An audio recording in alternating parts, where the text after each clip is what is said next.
we know how long puppies are allowed to stay with their mothers after a dog has given birth? I don't.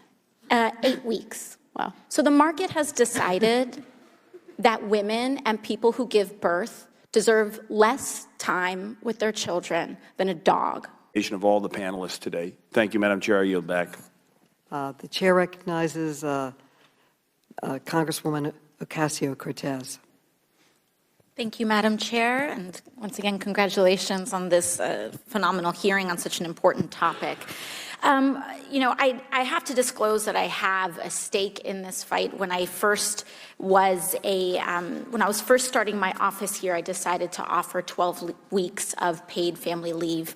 And in my first 11 or 12 months in office, there have been 6 pregnancies in my congressional office, and six folks have taken pregnancy or medical leave. 5 of them men in my office, new fathers or folks that are taking medical leave, taking care of their families,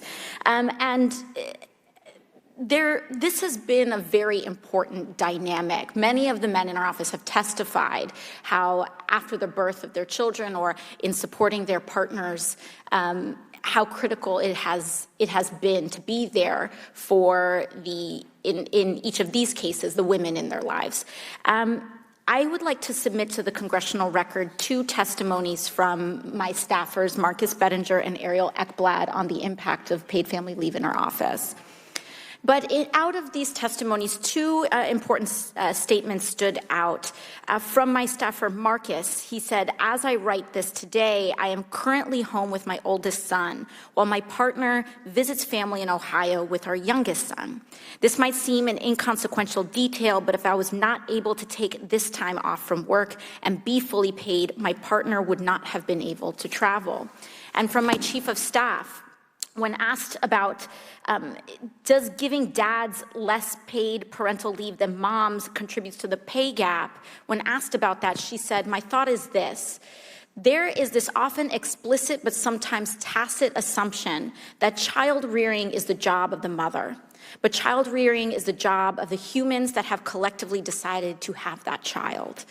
When you have an institutional setup when you have institutional setups that reify that say, oh, actually dads don't need as much time because it's not their job to child rear, it's problematic. It creates expectations for employers who presuppose if I hire a woman in a certain age range, she might leave, but if I hire a man in that same age range, he would not. Ms. Szabo, can you illuminate a little bit on the impact of paid family leave for men and on folks, the positive impacts that could have on people who give birth? Absolutely. And the sentiments that your staffers have articulated actually came up really poignantly last week on a panel that I moderated at New America on the release of our Men in Care report, Men in Paid Leave specifically. There were 3 dads who talked about the cultural expectations that dads wouldn't take leave.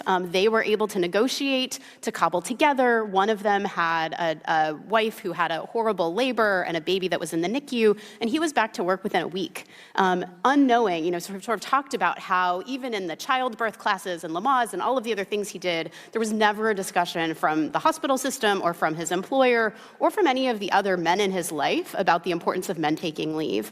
So policy is a precondition. We have to design policies that have wage replacement that's high enough that men can afford to take leave. We also need a culture and sort of a discussion and men standing up to say, leave taking is important to me, and here's the way that it allowed me not just to bond with my child, but also to support my partner. Thank you, Ms. Szabo. Ms. Gressler, you said earlier that you don't believe in a minimum wage. Is that correct? You believe the market should decide? I don't think that we should take a job opportunity away from somebody if they're willing to work at a particular wage that the government is not allowing them to. So no, you don't believe in a minimum wage. I take it you don't believe in health care as a right either. Is that correct? I believe that we should help provide access to health care. Okay. Do you believe employers should offer health care to every employee that they have? I think that as part of a benefits package, they should determine what is the best way and what do the workers want. Okay, so no, you don't believe it should be uniformly offered? I think it should be what workers want and what employers. Okay, so the answer is no. So, and similarly, your view on parental leave is to let the market decide. And I think what we've seen here is that the market has decided. Ms. Szabo, 80% of families don't have access and workers don't have access to paid parental leave, correct? Paid family leave. So Paid family care for a leave. child or a seriously family member, about a half of moms don't have access So to the paid market's leave. decided. And what is the most common length of parental or paid family leave that you have seen? In general, it's like 6 to 8 weeks, but it really depends, and there's not a great there's not a great sample that tells us. 6 weeks. Do we know how long puppies are allowed to stay with their mothers after a dog has given birth? I don't. 8 weeks. Wow. So the market has decided that women and people who give birth deserve less time with their children than a dog. And I think that at its core, has shown that the market has failed to treat people with dignity and with basic respect.